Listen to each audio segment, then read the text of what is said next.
से तो Donald Trump की किसी भी बयान या स्टेटमेंट पे यकीन नहीं करना चाहिए, क्योंकि अगले ही लम्हे वो बयान या स्टेटमेंट बदल भी जाती है। लेकिन उनकी जानिब से कहा जा रहा है ब्रिगेडियर साहब के ईरान के साथ तनाज़े का अजीम डील पर इख्तिताम होगा।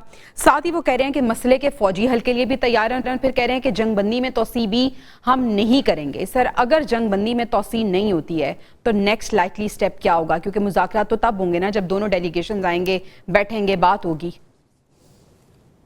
जंगबंदी में तोसी नहीं होगी तो फिर मिसाइल फायर होंगे, जहाज टेक ऑफ करेंगे। जो ट्रूप्स बिल्डअप किया उसने अपना मिडल ईस्ट के तरफ जो लोग भेजे हैं, अभी तक तो वो किसी बेस पे नजर नहीं आ रहे, क्योंकि अमेरिकन बेस से जो मिडल ईस्ट से तो खाली हो चुके हैं।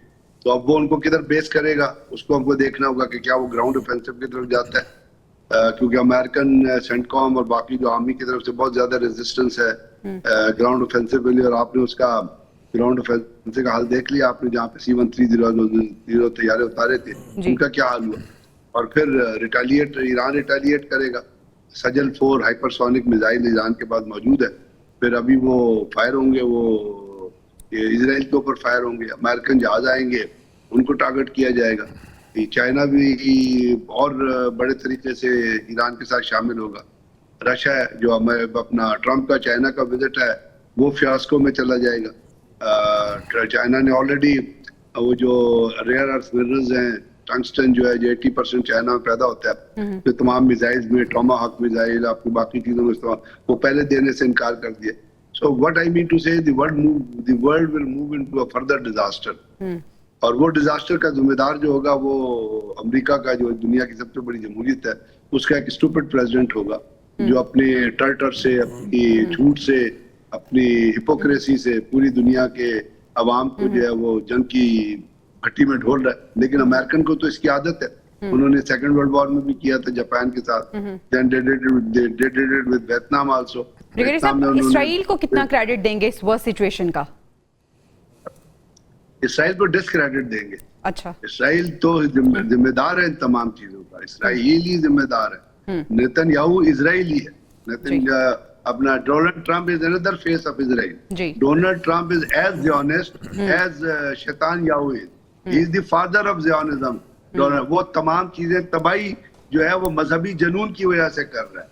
वो मुसलमानों को मारना चाहते हैं, मुसलमान मुल्कों के खिलाफ उनकी एक दिल में एक ऐसी नफरत है जिसका इजहार एमएलएक में पहली वॉर में शैतानयाहू ने अपनी तकरीर में कर दिया था कि हमें तोरा कहती है, क्या तोरा का रेफरेंस देके, एमएलएक का रेफरेंस देके उसने क्या कहा था कि हम तो अपने जो हमारे ऑब्जेक्टिव की तकमील के लिए हम हर शख्स को मार देंगे, इवन हम जानवरों को मार देंगे। सो ये तमाम चीजें जो तो सामने आ चुकी है and Trump is following those things. बाकी वो जो कुछ कहता है कि जी ये कर दूंगा वो कर दूंगा, मतलब आप उसकी डिप्लिसिटी देखें ना।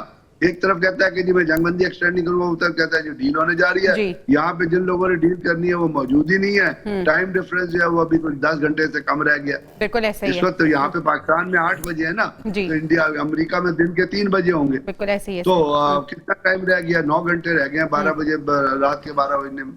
सो I don't know, but whatever is saying, उसके हिसाब से तो अगर वो जंगबंदी नहीं होती है और दोबारा वॉर शुरू होती है तो there will be no end. Situation थोड़ी ज्यादा ही कॉम्प्लेक्स नजर आ रही है, क्योंकि वजीर इत्तलात कह रहे हैं कि अभी तक ईरान ने कंफर्म नहीं किया कि ईरानी वफ्द पाकिस्तान आएगा।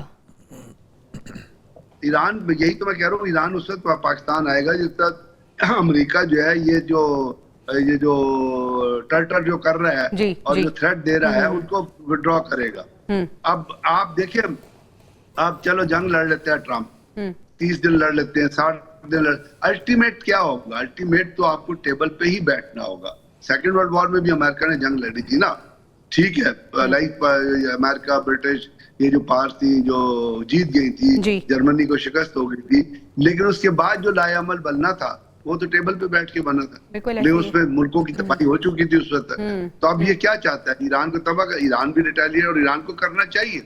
Iran should retaliate with full power. और इधर चाइना, सबसे बड़ी जो इस वक्त दुख की बात है वो ये है कि चाइना इतनी बड़ी ताकत होने के बावजूद वो उनका जो उनका जो सेंटर्स है ना, स्ट्रेटेजिक अपना क्वाइटनेस, वो उसके अंदर बैठे हुए। They should they are one who can make these negotiation going, क्योंकि अल्टीमेटली अगर आपकी चीजें कन्फ्रंटेशन लेवल पे आती हैं तो जंग का स्कोप बहुत ज्यादा बढ़ क्योंकि जाएगा। दुनिया एक्सपेक्ट कर रही थी कि चीन जो है और चाइना जो है वो बोल्डली जो है स्पीक आउट भी करेगा और कोई एक्शन भी हमें उनकी तरफ से नजर आएगा, लेकिन अनफॉर्चुनेटली ऐसा नहीं हुआ।